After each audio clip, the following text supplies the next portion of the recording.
జగన్ మేం నమ్ముతాం నిన్నే జగన్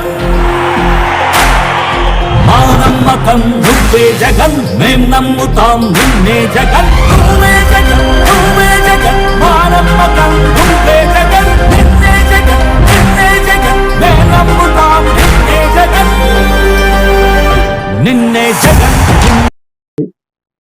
ఉన్నటువంటి స్థల పరిశీలన చేయడం జరిగింది. ఖచ్చితంగా తిరుపతి పార్లమెంట్ నియోజకవర్గం మొత్తం నుంచి లక్షలాది మంది ఈ సభకి చేస్తున్నారు వస్తారు.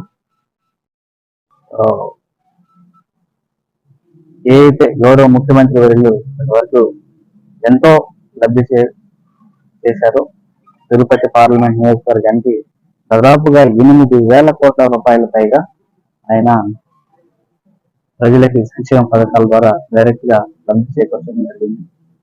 వీళ్ళందరూ కూడా పెద్ద ఎత్తున తరలి వచ్చే అవకాశం ఉంటుంది కాబట్టి ఎలాంటి లోటుపాట్లు లేకుండా ఉండడం కోసం ఈ స్థల పరిశీలన చేయడం జరుగుతుంది.